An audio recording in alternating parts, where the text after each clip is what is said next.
name's Daniel Engelman. I'm a paediatrician from Melbourne and a global health researcher.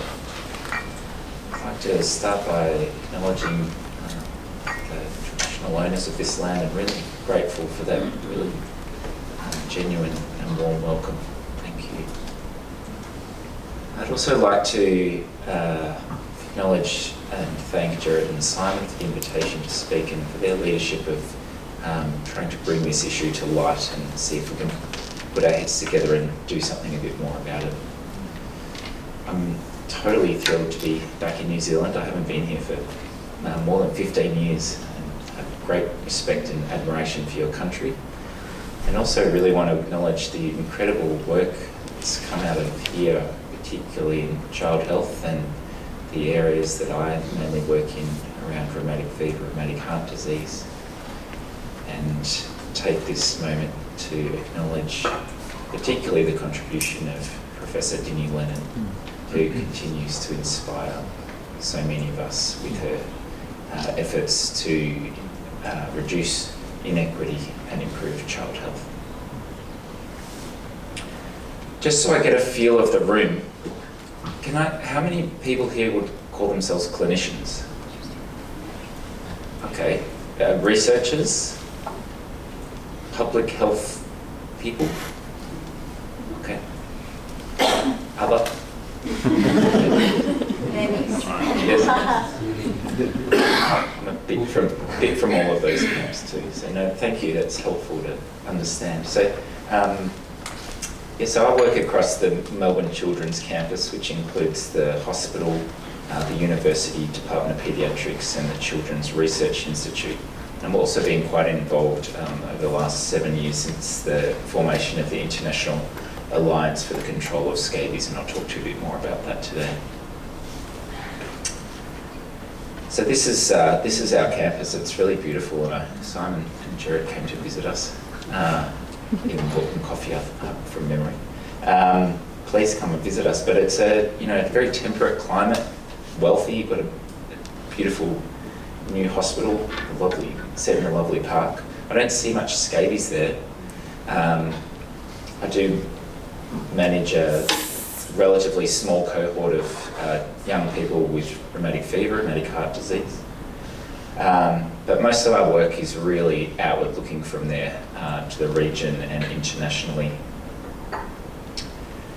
I've spent quite a bit of time out of Melbourne, even though I'm back there at the moment. I've spent a couple of years up in the Northern Territory of Australia, where, as you probably know, there's about 40% of the population is Indigenous, many living in remote communities, and a lot of the global health issues from the rest of the globe persist in the Northern Territory, and particularly my focus has been on issues around complications of streptococcal disease, including rheumatic fever, rheumatic heart disease. I've also lived and worked and have had ongoing research collaborations in the Solomon Islands and Fiji. I completed my PhD in Fiji on rheumatic heart disease and a shorter amount of time in Samoa. And I've had the fortune of visiting a few other islands, but still plenty of places to explore. And so it's really from those perspectives that I started to get interested in scabies, streptococcal disease, staphylococcal diseases, and what we might be able to do to prevent them. So I've been given the task of really introducing this subject and giving an overview of our work and the global work on scabies and its complications. I'm really thankful for the generous amount of time I've been given, but I will not obviously be able to cover most things in detail. I'm really happy to talk about any of these things more later in the discussion or in the breaks. So I'm going to give a brief introduction to scabies, talk a bit about why it matters, the clinical and public health significance, outline an overview of a strategy towards control of scabies, and briefly touch on some future directions to get our minds thinking as we go through the day. Please interrupt me at any point. So scabies. So this is the scabies mite. It's a pregnant female out of the body here. You should see she's filled with eggs. It's a microscopic mite, about 0.4. People are already scratching it. You can't catch it from the slide.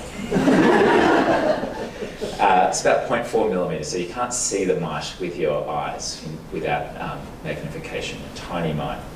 And what happens is the female mite burrows down under the skin, the top layer of the skin, down to the bottom of the top layer. She's very good at instantly burrowing into the skin and then slowly makes a tunnel, which is what we call a burrow. And as she burrows down, she lays her eggs behind her down here, and she'll stay in that burrow until she dies after a few weeks. A few of these eggs will hatch, most don't make it, but a few of them will hatch through. Oh, I've got another. Yeah, so there's another little friendly mite. So they're cute, but they're also the enemy. So this is the life cycle. So from that female, the eggs hatch, mature into larvae and immature forms, and then to the females, and when they reproduce, then the cycle continues. So that's all within the human host. This is Sarcoptes scabiei var hominis. This mite only affects humans. There are Sarcoptes that affect many other animals that you might know about. Mange, which is a big issue in livestock, wombats. Lots of animals get infestations with scabies, dogs. But the mites that affect those other animals don't cause scabies in humans. Sometimes if you're unlucky, they might get on you and irritate your skin a bit, but they can't reproduce on your skin. So out in communities, there's often talk about, oh, we need to get rid of the dogs because of the scabies. There might be other reasons to deal with dogs or wild stock, but it won't affect the human scabies. So it's a human to human, skin-to-skin transmission, which is really important when we think about what we can do about it. We really only need to focus on the humans.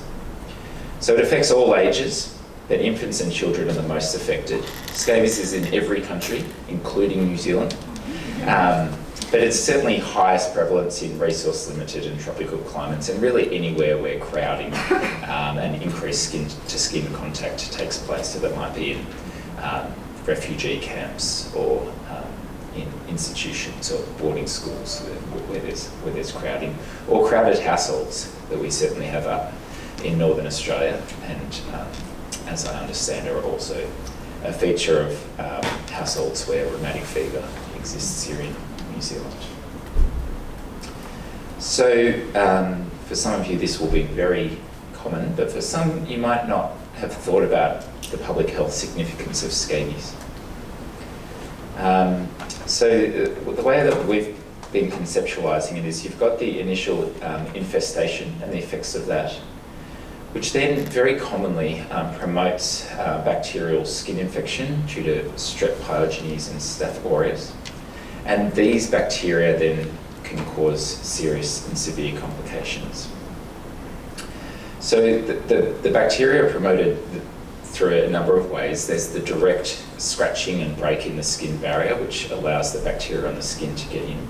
But there's also been quite a bit of great work coming out of Queensland and the scabies laboratories there, looking at the direct effects of the mite on regulating the host immune system, down-regulating some of the complement and other systems which directly promote the growth of both strep and Staph aureus. So this is scabies. It causes a rash, commonly affecting the extremities, but can be in other parts of the bodies that I'll show you, which is certainly unpleasant. For most people it causes very severe itch, although the itch can be variable. It's a disease that's been with humans for centuries, but one of the earliest diseases that's been described, and often described as the most severe itch. For some people that itch causes severe problems, sleep disturbance, inability to participate in education and employment. And the rash can also lead to significant stigma in quite a lot of communities. including in our own. When I follow scabies on Twitter to see what's going on, and most of the tweets about scabies are kind of derogatory remarks about people saying, "Oh, you're dirty, you must have scabies," and things like that. So those things are real. And so those are the direct effects of scabies. Then it's really the bacterial skin infections where the main serious problems start. I should rephrase it. I think that these are significant issues to do something about. But in places where there are multiple competing health priorities, malaria, HIV, pneumonia, diarrhea, you could imagine that this kind of thing might not be as high up on the list.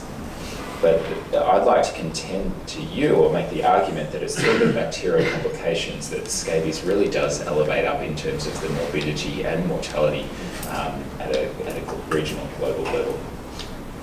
So this is infected scabies. I don't know how well that shows there, but you can clearly see some pus here and widespread sores from both strep and staph. And as many of you will know, that these can then commonly lead to really serious infections. So, when I worked in the Pacific and up in Darwin, we'd just have kids in all the time with severe staphylococcal disease and invasive streptococcal disease. And I imagine those of you working in child health here probably see something similar. And then through the streptococcal infections, there's immune-mediated manifestations. So glomerulonephritis, which then has a role in chronic kidney disease, which is a major issue here and in Australia. And of course, rheumatic fever, rheumatic heart disease, which are a huge problem globally, not just causing morbidity, but a large amount of deaths. And in our region, from the screening work we've done, so this excludes high resource areas of Australia and New Zealand, we estimate about 3% of children will have mild or borderline rheumatic heart disease. So hopefully I have convinced you that this is a problem worth doing something about. And I'm going to spend most of the rest of the presentation talking to you in broad terms with some deeper dives around what we might be able to do around that and the work that our group and others have been doing towards global control. Which really asks the question, could we eliminate scabies as a public health problem? Could we do it in New Zealand? Could we do it in the Pacific region? Or could we do it at a global level? These are really complex problems. If I was talking about rheumatic fever, it would be the same. These are really complex problems and they have complex solutions, as you well know from all the efforts that New Zealand has been leading around rheumatic fever. No one thing is going to change any of these problems. So I wanted to make that very clear, even though some of the things I'm talking about might seem like they're simple solutions to simple attempts to solve very complex problems. Clearly the answers require taking a very holistic approach. So this is an Indigenous Australian conception, and I know I understand there's similar conceptions around family and health and well-being within cultures here. But really this is looking at the broader social and ecological determinants of health if we want to make a difference to these problems. I really want to say that up front. These are diseases of poverty and overcrowding, but there's no simple solutions to those problems. And I believe that that doesn't mean we shouldn't try other things whilst we're continuing to work on the social determinants. So this is my slightly simplified version of that I'm going to talk about. Some of the ways that we've been trying to tackle the burden of scabies. So I'm going to talk a bit about epidemiology and understanding the burden of disease. Simon's asked me to focus a bit on diagnosis, so I'll spend a bit more time talking about that. I'm not going to talk about individual management a lot in this presentation, but I will spend more time talking about public health or community management or community control of scabies. But really, underlying and overlying all of that is this piece around advocacy, engagement, and funding, which I guess is kind of what we're doing here today, trying to bring people together around this and understand the issues, which then feed into all these other aspects. So I'm going to start with that, and I'll also end with that piece. So, not to say that there wasn't advocacy around this before, but scabies was really neglected at a global level for decades, probably. I've since traced that. I've got a book from the 1970s when there was a global meeting around an outbreak of scabies in the United States, and people got together to think around it then. But really doesn't seem like when those outbreaks were controlled in high-income areas that much happened at all. It just went really down the list of global health priorities. So a group of people who still were interested in scabies kind of got together around 2011, 2012, and we formed what's called the International Alliance for the Control of Scabies. And we held our first meeting in 2012, bringing together global experts with really aiming to develop an agenda and a way forward, which is kind of what I'm speaking to you about today. And we launched this with an initial viewpoint outlining some of these issues, which was published in 2013. And what we've done through IACS is made the decision to align with the tropical medicine community, which meets annually in the United States, which is strange in some ways, but that's the way it is.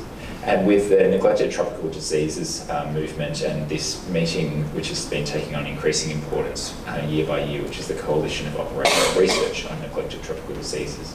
We've also, so we've held annual meetings each year around that, and the next one will be in November. And we've also held some other international meetings aligned with other conferences, with Congress of Dermatology in Vancouver and one in Brisbane at a tropical medicine meeting, and there's going to be another big dermatology meeting in Melbourne 2021 where we'll have a Southern Hemisphere meeting.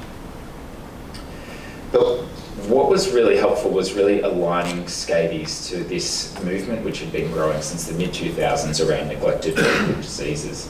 And these are a group of, at that time, 17 diseases that had been listed by the World Health Organization and given this label of neglected tropical diseases. And these are conditions that had in common that they affected the poorest people in the world, particularly in tropical regions, what are often called the bottom billion of the population, and there was a lot of geographic overlap. So people wouldn't just have one of these conditions, so soil transmitted helminths, but there might also be in an area where there was glaucoma, where there were ulcers, and other parasitic and other conditions. Dengue fever is also in there. At that time, they were conceptualised as being high morbidity, but not necessarily causing a lot of deaths, but certainly contributing through chronic illness, and some of them certainly perpetuating poverty, and some of the issues around stigma that I mentioned before. These diseases are amenable to different extents through some public health interventions, including mass drug administration, which I'll speak a bit more about. And many of these diseases, over the course of 10 to 15 years, have developed WHO supported or World Health Assembly endorsed resolutions, and for control or elimination, even with public-private partnerships, particularly major drug donations around mass drug administration. And all these conditions prior to this had been relatively or majorly neglected by investment and research compared to the big conditions such as HIV, malaria, TB. So it became very clear to us, to cut quite a long story short, that we needed to be on this list, and a process became available in 2015 and 16 to submit formally to join this list, and we assisted the preparation of a dossier and a formal submission, which was supported by Ethiopia in the African region, but also Fiji and the Solomon Islands in our region. And luckily or gladly, this was endorsed by the Technical Advisory Committee, who essentially, without much debate at all, suggested that scabies should certainly be included in the top category of the NTDs, which is for widespread control. They did make mention of certain steps that still needed, which are things that we've started to touch on. So we need to map the disease prevalence, and we need to develop guidelines for public health use and clearly further research. So, along with a couple other diseases,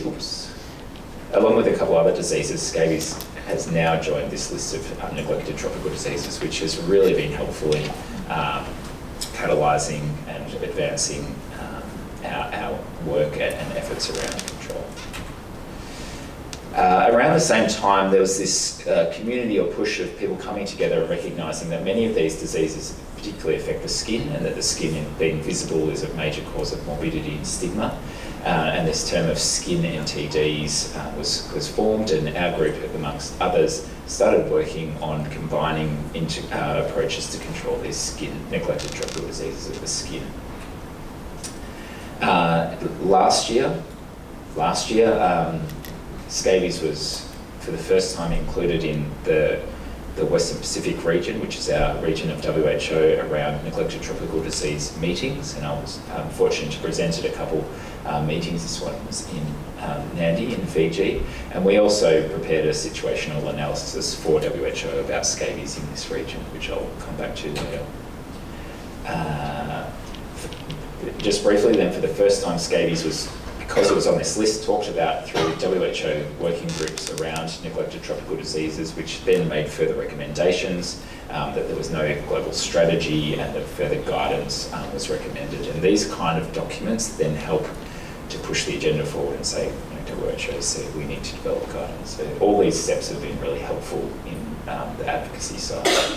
So I'm going to come back to that at the end, as I mentioned, and I'm going to jump over to epidemiology and burden. And I'm just going to frame here that when I talk about burden, I'm mainly going to be talking about this part around skin manifestations and severe itch, the quantitative burden that could be amenable to developing a targeted monitoring framework. Of course, absolutely important is the impact of disease on social, the wellness, economic impacts, as well as the downstream complications. But for the purpose of this part of the presentation, I'm going to be focusing on essentially numbers of cases of scabies. So most publications from the end of last century just use this term of 300 million for scabies, but it was essentially one of those figures that just kept getting passed from paper to paper without really any basis to it. There have been some other estimates done more recently. So the Global Burden of Disease study that many of you are probably aware of estimated a point prevalence of 204 million in 2015.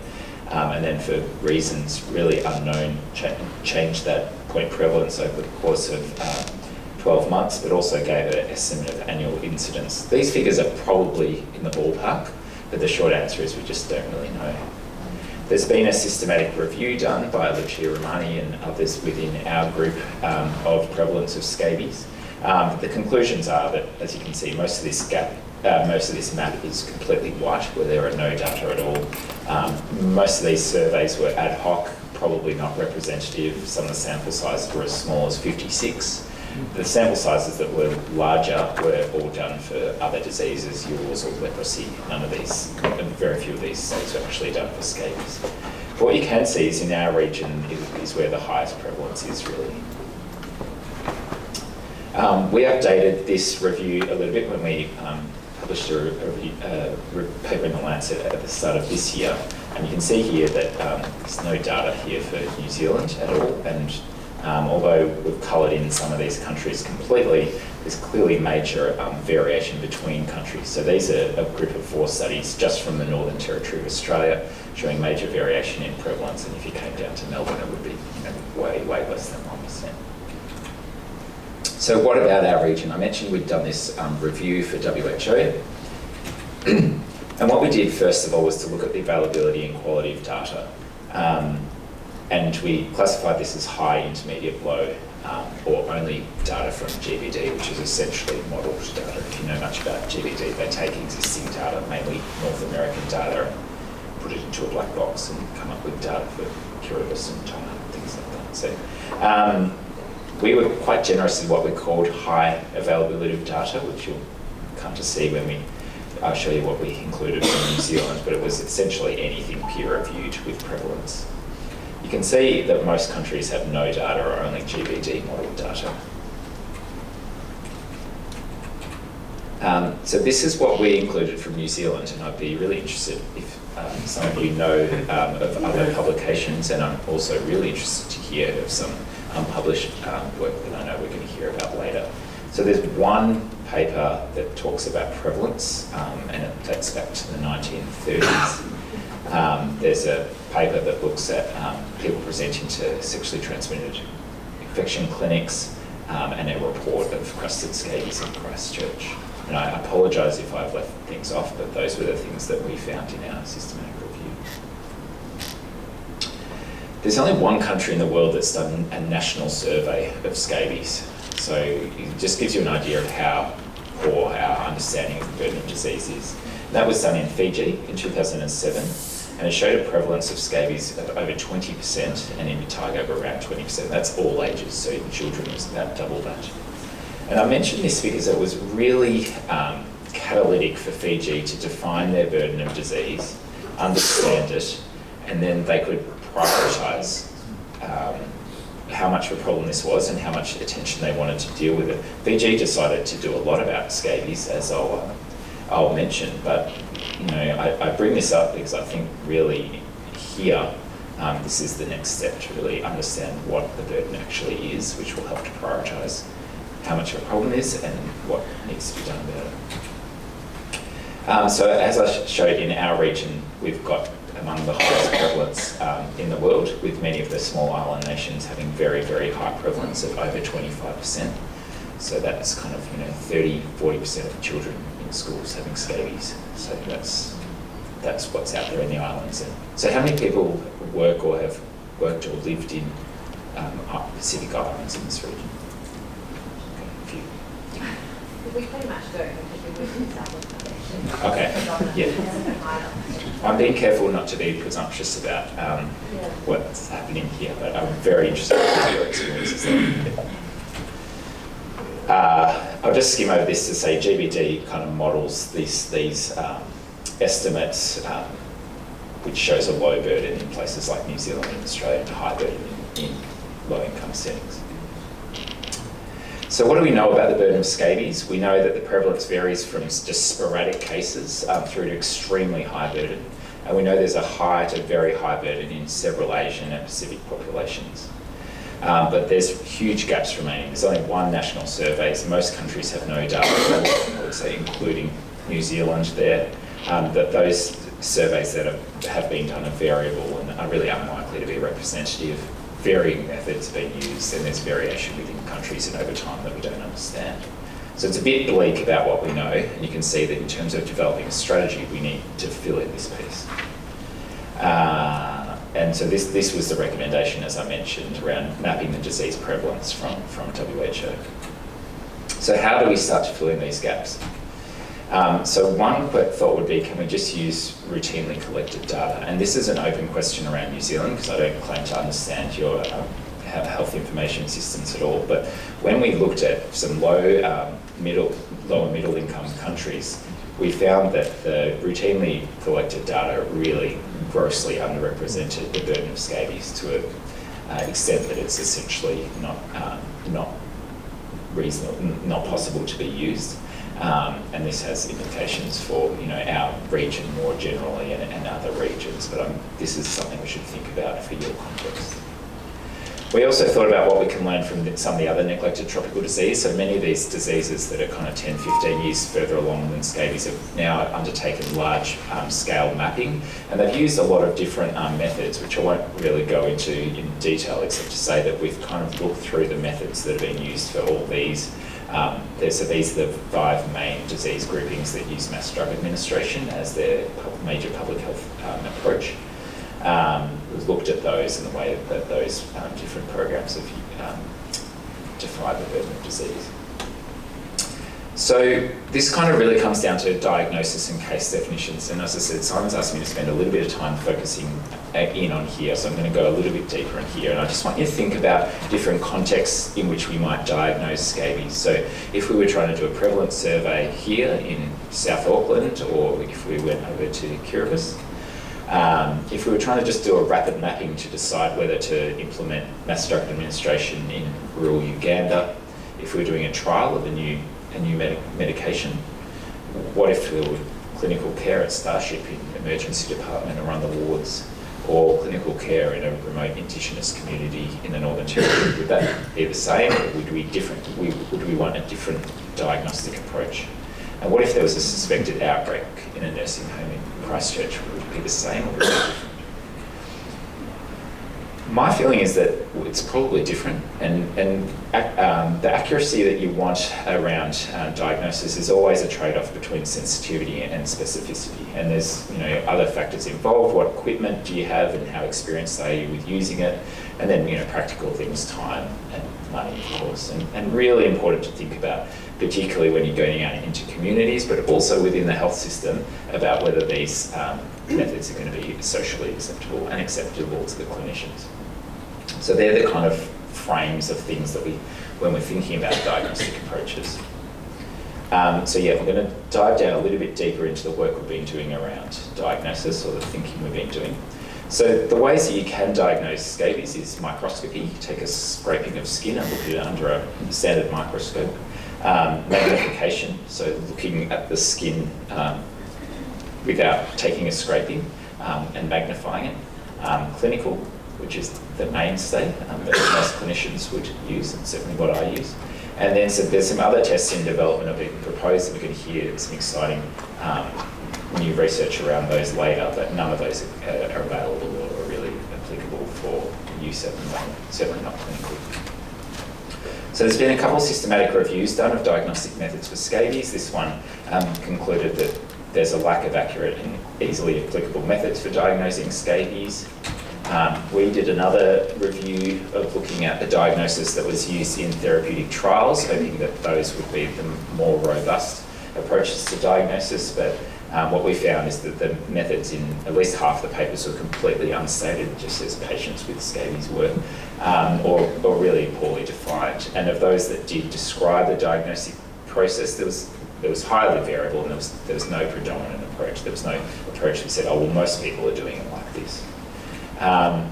There are certainly some national and regional guidelines around this, including management guidelines, which do touch on diagnosis, but there's clearly no consensus around it and no global consensus. So this causes issues because I might be talking about scabies, you might be talking about scabies, we're talking about different things. So we need a standardised approach so we can compare and also monitor and evaluate over time.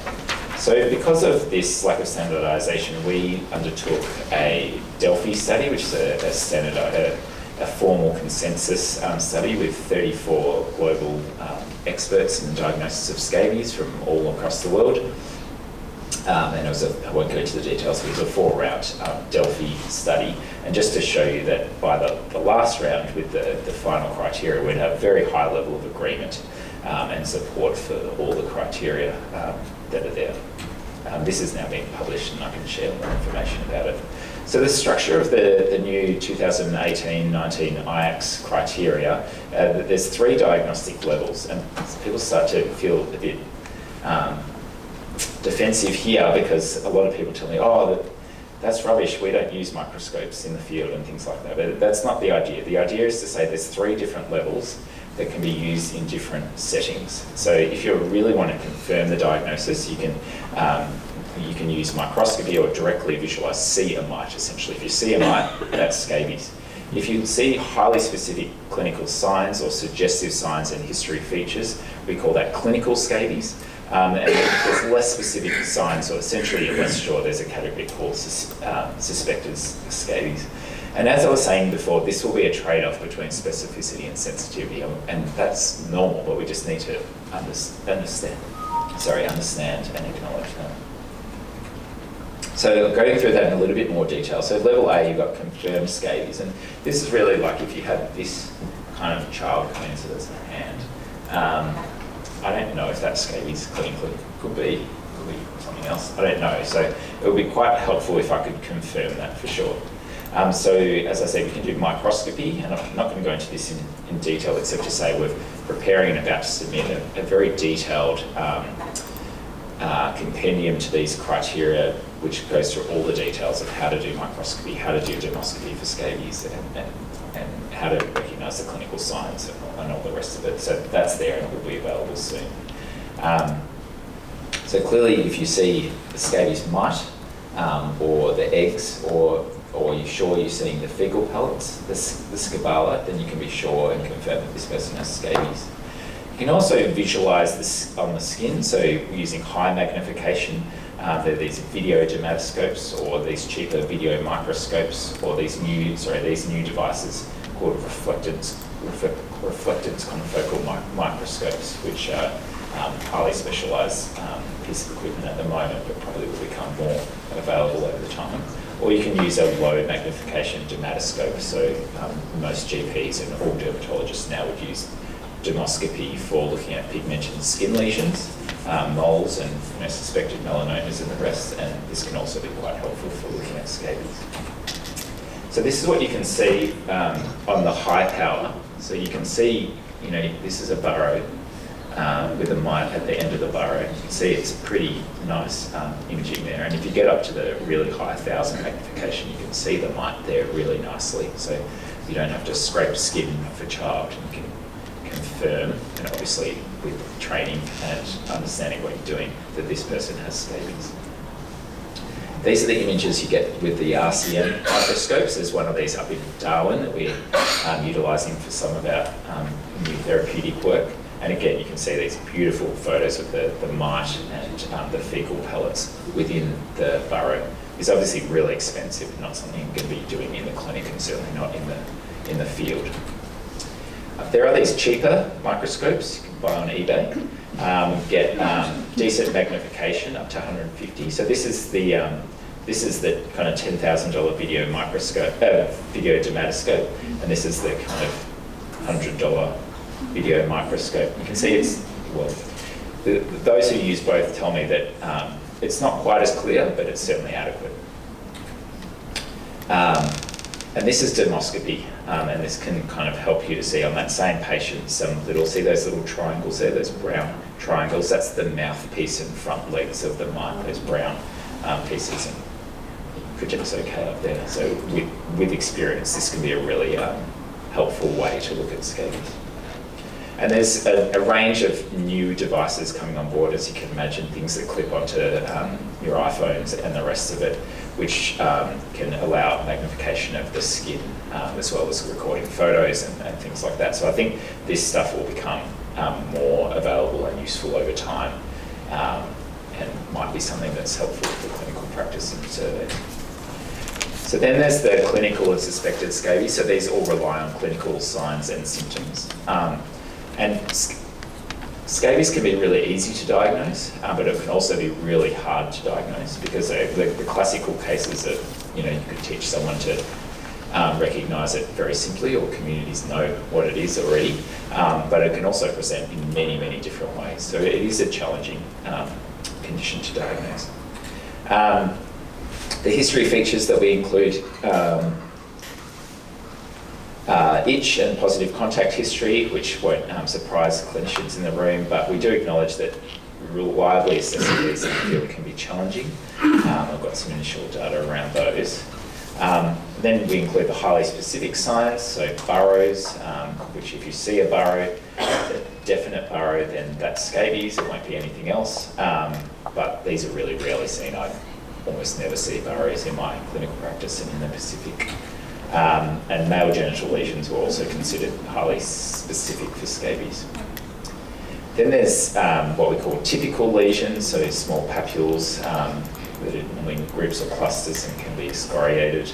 And a different pattern in infants. I'll race through some of this for time, with often lesions on the palms and soles, more often vesicular and nodular. And infected scabies can then also have a different appearance, because the secondary infection really can obscure some of those signs. Then we talk about a typical distribution, and as I said, this we're putting together some detailed guidance around this. So this will change a little bit, which is why I say don't take a photo of this, but the report hopefully will be coming out in the next month or two. And then we need to think about differential diagnosis. So we only diagnose scabies if we've excluded other more likely differentials. If someone says I'm itchy and I've got lumps on my foot, but I got bitten by a mosquito last night, well then we don't call that scabies, obviously. So we do need to consider some of these common other conditions, as well as, in places where there's onchocerciasis, or there are other conditions that can resemble scabies as well. Just to mention briefly that there's atypical or variant forms of scabies. The one that you've probably heard about most is crusted scabies, which normally affects people with immunosuppression, either medical or other forms of immunosuppression, and this is completely different. So normally if someone has scabies, they've got about 10, 15 mites. If they're really bad, maybe 50 mites. But people with crusted scabies have thousands, hundreds of thousands or millions of mites. It's a hyperkeratotic issue, and if you take a flake off, you'll just see thousands of mites. So you can imagine how important that is for transmission.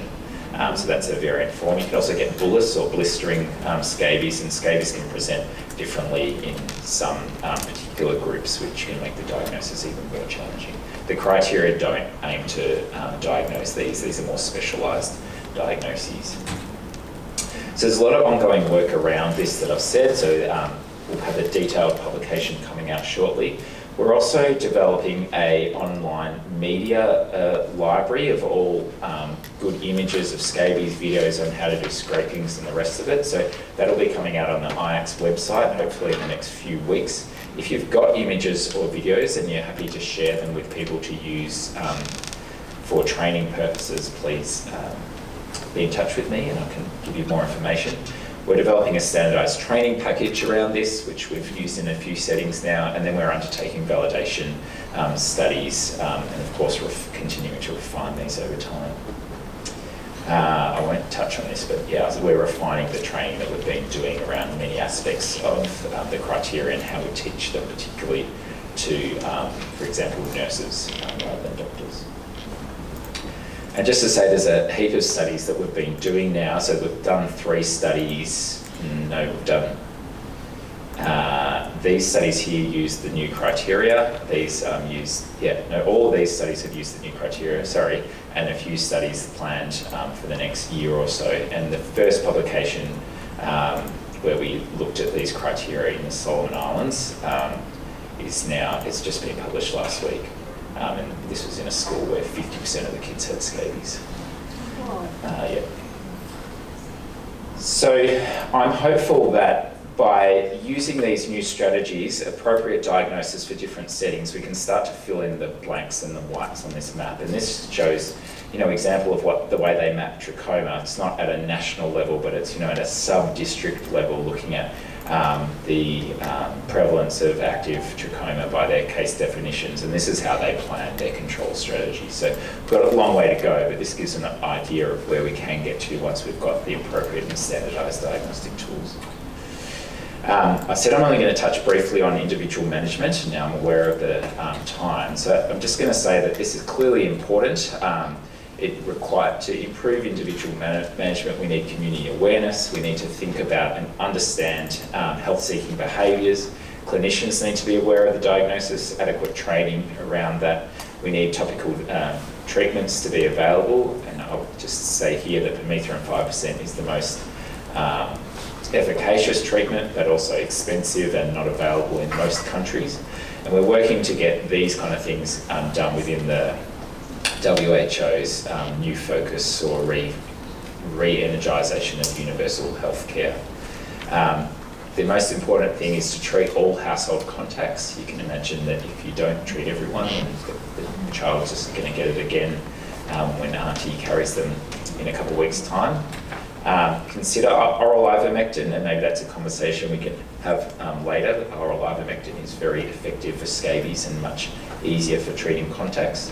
And really important to identify, and the specialist management really needed for anyone with suspected crusted scabies due to that huge mite burden and the high risk of mortality with that condition. But all these individual treatment measures have really failed to reduce the burden in highly endemic areas. In the north of Australia, where we've known there's been heaps of scabies for a long time, we've been doing lots of these things, as well as healthy skin days and cleaning houses and trying to deal with the dogs and lots of different things, but there's still scabies ongoing, which is not to say we shouldn't do these things, but does make us think, is there something else that we can do as well? which is public health management, which is what I'm going to spend the next few minutes talking about. So this is mass drug administration, and I just want to make the point, you don't just jump into mass drug administration, you need to do all these things: increasing awareness, increasing supply to medication. But when they're not helping, then I think it is reasonable to consider mass drug administration. So for those of you not familiar, that means treating everyone in a community with a medication, whether they're symptomatic or not. So you end up treating a lot of people who don't have disease. So there's some particular ethical things around that. Those of you who work in this clinically, or those particularly work in the tropics, will know about the issues with topical treatment. So this is permethrin cream. You need to apply it all over the body from the neck down, or including the head in young children. This is up in the Northern Territory. It's very hot. This child's on the sand. You need to leave it on for at least 8 hours or overnight. The chances of that staying on that child's skin for that length of time is low. That's number one. Number two, even if you treat the child, as I said, you really need to treat everyone living in that household. And I know the households that many of your clients and families live in have many more than these 7. They might have 17 or more people. And really, if you've got one uncle or cousin or something who's got scabies and doesn't want to apply the cream, everyone's going to get reinfested within a few weeks. So it can be a challenging thing, and you can understand why families then get despondent with topical treatment.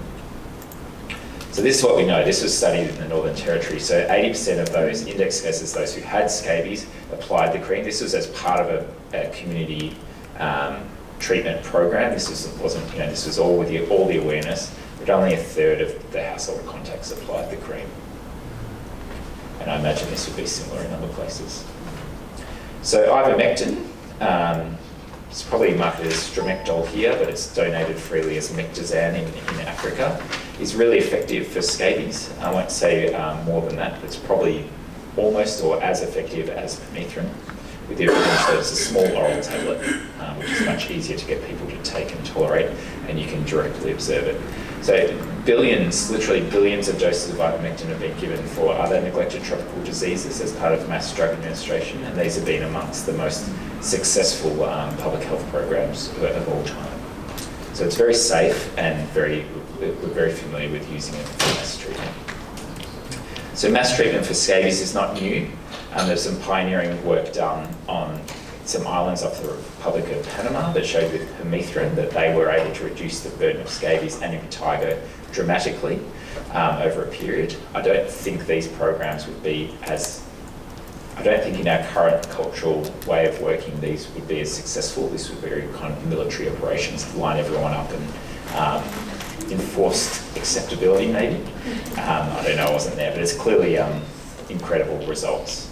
Unfortunately, when the US invaded Panama, this program stopped and the scabies came back. But the first time ivermectin was used was in our region in the Solomon Islands, and this graph is going to be funny, but essentially they gave ivermectin to everyone on these isolated islands, and the scabies and impetigo went away. And we went back 15 years later and did a small survey and really didn't found one case of scabies. So that's unusual. I think these are really isolated islands. So I think eventually most places it would come back if you don't keep managing it, but it can be done. So the first control trial was done in Fiji. So what our group did was we compared mass drug administration with ivermectin in these two islands here with mass drug administration with permethrin in these islands here, and what's called standard of care, which was really screening everyone and treating those who had symptomatic scabies with permethrin. And what we found is that even though the scabies reduced in all 3 arms, the reduction in the ivermectin arm was profound, a 94% reduction in scabies. You can see how much scabies there was in this community, 30 to 45% of those had scabies. And then the impetigo also went down, so there was no antibiotics given. The impetigo reduced by 67% with 1 round of MVA for scabies, so really incredible public health result. And then after 24 months, no further treatment at all. The scabies impacts were sustained, and the impetigo continued to drop, which was an interesting finding. We've since done a much larger study in the Solomon Islands with around 27,000 people on this island of Choiseul, which was co-administered with azithromycin for trachoma, which was well tolerated and again showed a 90% reduction in the prevalence of scabies with just one treatment and a 75% reduction in impetigo in that study. So I think there's now strong evidence that ivermectin-based mass drug administration is effective for island settings for both reducing scabies and impetigo. We're still not sure about reduction of the severe complications, thinking about bigger and mobile populations, integration and co-administration and safety in younger children. So this is where our ongoing studies are focusing at the moment. And I just have to whip through these a little bit, but to say, we've just finished mass drug administration in the second largest island of Fiji, so a population of around 140,000 people. And this study is powered with the primary outcome of looking at skin and soft tissue infections. We will also look at rheumatic fever, but even in a population of this size, the incidence of rheumatic fever is low, and I'm not sure we're going to be able to detect a difference, but certainly there's heaps and heaps of cellulitis and abscesses, severe soft tissue infections, and that's what we'll be looking at 12 months' time.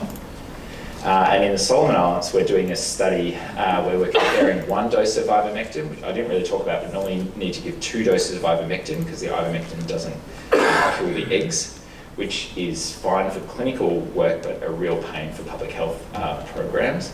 But we're doing a study comparing 1 dose of ivermectin to 2 doses of ivermectin, and we've just finished our mass drug administration and baseline for that. We've done another project in Fiji integrating scabies control with lymphatic filariasis control, which also is now using ivermectin and measuring the burden on scabies.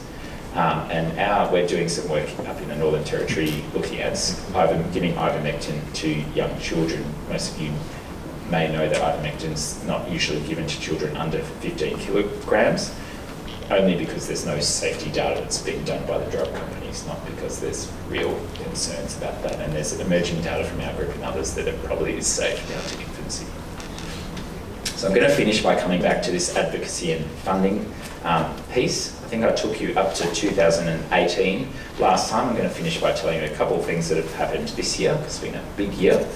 So the first thing is that on the basis of the WHO engagement and neglected tropical disease engagement, we were successful in pushing WHO to hold the first meeting around, and this meeting was held in Manila, and was really around trying to develop informal frameworks. Those of you who worked with WHO know to develop guidelines is now a very onerous and rigorous evidence-based process, of which the evidence for scabies is still lacking, but we need something to be able to recommend to countries who are now wanting to tackle their scabies burden. So the report of that should be coming out in the next month or so. And the very exciting thing in the last couple of weeks is that our group was the very fortunate recipients of a large grant from the Macquarie Foundation. It's a $10 million grant. Over the next 5 years, we'll be really able to, so the aim of the grant is to pilot scabies control and elimination in the Pacific. So we're looking at national programs in Fiji and the Solomon Islands, with recurrent rounds of NDA, as well as ongoing work to strengthen the global advocacy and bring in partners around scabies control. And we hope that this 10 million is certainly nice, but that this is going to catalyse and engage other donors and interest from outside of our region. And we had a great meeting just a couple of weeks ago in Australia. So the Australian work and the international work has traditionally been quite separate, but now gladly those things are starting to cross-mingle. And we had a great meeting up in Darwin last year, and even a little New Zealander even managed to sneak in, so it was really great. Yeah, last month. Yeah, did I say last year? Last month. It's been a big year. So WHO is now undergoing a lot of changes as well as they prepare for the next 10 years of WHO and a roadmap around neglected tropical diseases. But what's really great is for the first time, scabies is part of this roadmap, and it's forcing WHO, and we closely give them close advice around targets and frameworks around control of scabies as part of this 2030 roadmap, which I think is going to be really important. I'm just going to mention a couple future directions very quickly, just because I know you'll ask me otherwise. So there's a new drug called moxidectin. So this is ivermectin and this is moxidectin, very similar chemical compounds. Both are used extensively in veterinary practice and are very safe. The advantage of moxidectin is, so ivermectin has a half-life of around a day type thing or less. It's a very good drug. Moxidectin has a half-life of around 20 to 40 days. So you give one dose, so this is a study in pigs, not in humans, so this is a study in pigs. You give one dose and it will remain in your skin for weeks and weeks. So when the scabies the new eggs hatch, there'll still be active drug in your system to kill them. So thinking about a public health perspective, this will mean that you would hopefully only need to give one dose. And also if someone gets reinfested a few weeks after, re-exposed a few weeks after treatment, they'll still continue to be protected. And these initial studies from pigs show that the moxidectin was superior to the ivermectin, and we're working towards a scabies program with the current licence holders for moxidectin around scabies in humans, which is great. And the other thing is really around integration, which is possibly less relevant for this setting, but at a global setting, thinking about we're not going to likely get a $100 million program to control scabies, and nor should we be tackling things in such a vertical approach, but can we be continuing to integrate scabies control with other health programs looking at either neglected tropical diseases or skin diseases, and taking the opportunities of other programs that are established and funded, including lymphatic filariasis, to think about how we could either both gain further epidemiological data and improve our control strategies for scabies. That's what I was going to say. There's a lot of people to acknowledge who have contributed to this work, many more that are on this slide. Thank you very much for the opportunity, and look forward to hearing from all of you later on. Thanks.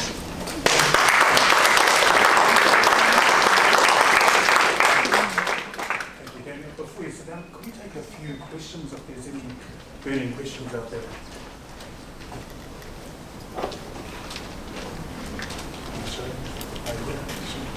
Yeah, thank you, Daniel. It's very interesting. In New Zealand, we see a bit more of an epidemic rather than endemic scabies. Do you want to comment on strategies to managing that as opposed to? Yeah, that's really interesting. So scabies, I mean, all infections go up and down a bit. Scabies have been known over time to have this kind of cycle, and you might have known, or it used to be called the 7-year itch, because people used to think it came back every 7 years. That's probably not true. It certainly fluctuates, but people probably don't get immune enough that it will go away and come back. And certainly in countries like Fiji, there's 30% of people have scabies all the time, so that kind of busts that theory. But it certainly does come in waves. And that can be due to many things. In Europe at the moment, there's quite a major resurgence of scabies, so people are starting to now think about it again. And a lot of that might be due to the migration changes through Europe at the moment and population movements. But once you've got scabies within a community and you've got those conditions, which is essentially skin-to-skin contact and crowding, it will perpetuate. The management is really the same. I mean, one thing I left out of here was outbreaks. So we are working to develop outbreak-specific management, which is a little bit different. I won't go into outbreaks too much, but if you're in a closed setting, you clearly need to confirm a case and treat all contacts. And there's certainly a role for mass drug administration in that setting. If it's more at a community level, then probably are still looking at the individual strategies, but really trying to, at a public health level, think back, is there a source, is it coming from a childcare? Really thinking, could there be someone with crusted scabies? Because that, if there is someone with crusted scabies, that will really act as a core transmitter around. So those would be the general principles that I would be thinking about. We just take one last question, and you can speak to Daniel in the breaks and that kind of stuff. Thank you for your presentation. Thank you. It seems like you study islands, Melanesians. What about the other Polynesian countries? Are you looking to extending the study islands to the other? Yes, absolutely. No, not leaving out the Polynesians. So we did a study in Samoa at the start of this year. They certainly had a lot of scabies. They actually used ivermectin as part of their lymphatic filariasis program more than 10 years ago, and anecdotally that brought the scabies down. There has been a lot of scabies, and so as part of their lymphatic filariasis control this year, they've done a nationwide program with ivermectin. So we've done a before and after study there, and we are, and that was also done in American Samoa, and we are looking to those other Polynesian countries. My feeling is that scabies is rife in all of the Pacific Islands. Yeah, but we don't have much data. Could you join with me in thanking Daniel for his presentation?